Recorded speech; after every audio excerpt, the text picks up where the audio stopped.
So I've had this camera now, the Osmo Pocket 3, for over 3 months, and I've used it surprisingly much and come to know it pretty well. And in this video I want to share with you all of the little things that I've come to really like about it, but I also want to share with you the one thing that I honestly think is pretty bad and could have been done better. Alright, so firstly, the obvious thing, there's no denying the fact that it's quite amazing what this tiny little camera can do. I mean, the fact that I can have it in my pocket and whip it up and at any times get like pretty decent 4K footage that is like stable due to the fact that this is a 3-axis gimbal in this tiny device. I mean, it's simply, the future is here, you know, that is amazing. But I'm not gonna sit there and say like this is the most amazing like footage ever, although the fact that it is a 1-inch sensor, which is also like so good, then like this is not gonna replace my big camera here or my big camera there.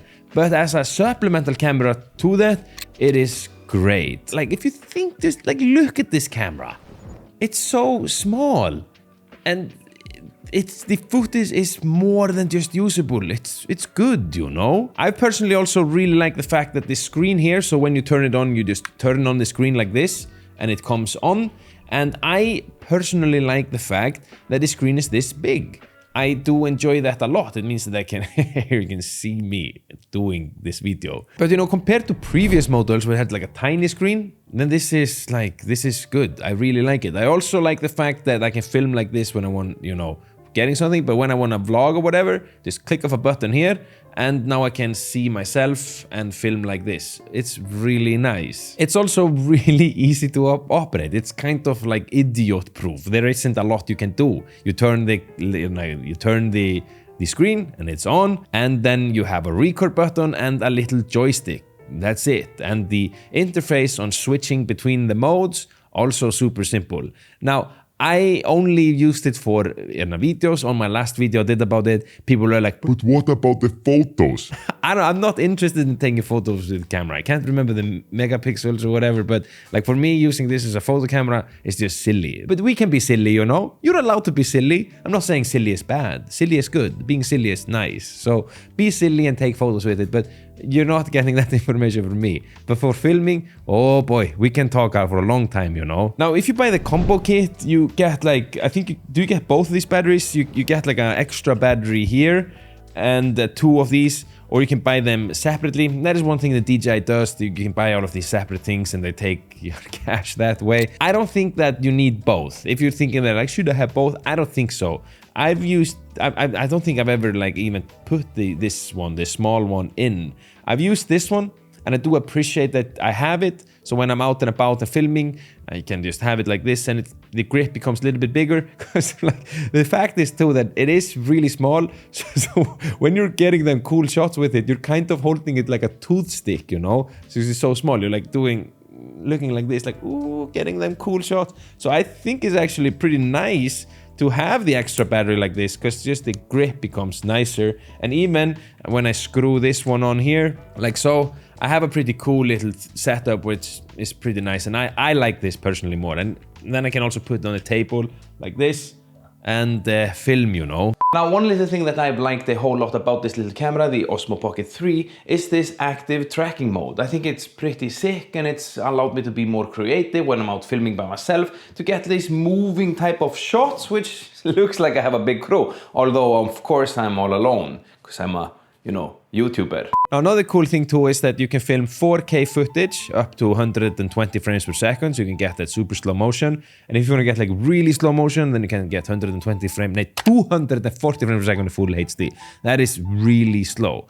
Now, I don't know exactly why, but in my opinion, the 4K 120 frames per second, it isn't as good as when you're in 25 FPS or 60 FPS. And you also have to switch to different mode, just go in a slow motion. So it's not in the regular video interface. And maybe some of you can enlighten me there, because you are like, most of you are much smarter than me, you know. So if you know that, please enlighten me in the comments and let's learn together. But it's usable, you know. This clip here is pretty fire in my opinion, and it is fire too.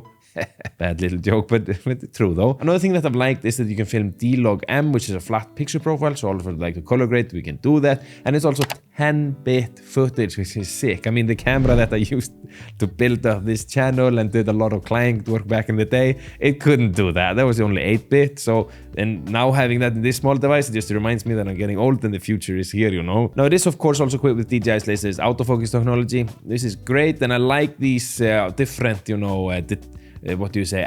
Tracking modes, which is also sick. It also has the natural skin effect and some glamour effect, which I just think is stupid. I would not use them.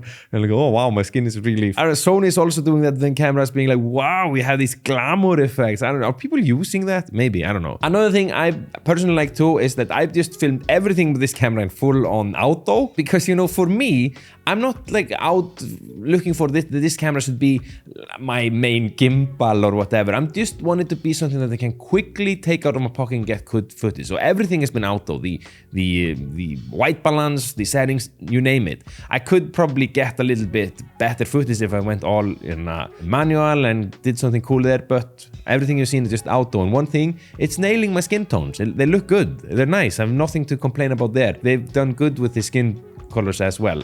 One thing I also liked here, that you can get a little, like if you buy separately, a little mist filter, so you can't like, I'm a little bit obsessed with mist filter at the moment because I'm trendy, you know, but it is cool. Then you get like these beautiful highlights, and also everything becomes soft and really nice, and you can get one of these. You can see it here, maybe if I move my face, you can see this little mist filter, and it's just easily, you just clip it on here, let me see, bam, with this magnet thingy, boom.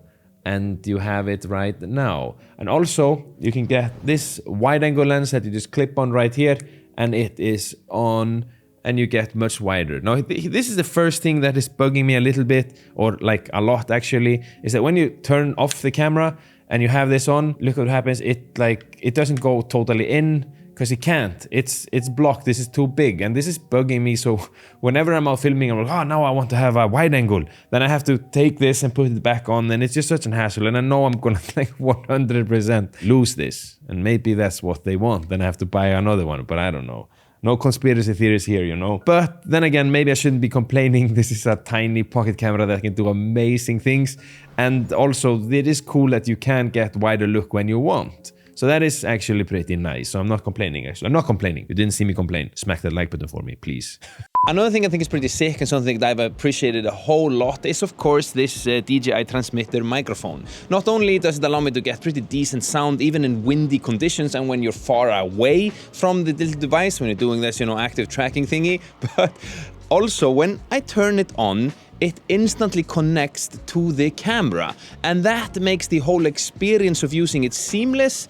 And I mean, I love that. I don't love it. I love my kids, but you know, I really like it. Now, when it then comes to the thing that I've not liked really that much, or I think is a little bit like pretty, why? Then it's the fact that there's actually two things that we can talk about. One thing came to my mind right now, but there is two things. So the thing that I'm not a fan of is the fact that, I mean, how do I say this properly? So the lens has a fixed aperture of f2, and it's capable of producing some serious amount of bokeh. And I'm not sure if they're like digitally enhancing it, but there is a whole lot of background blur.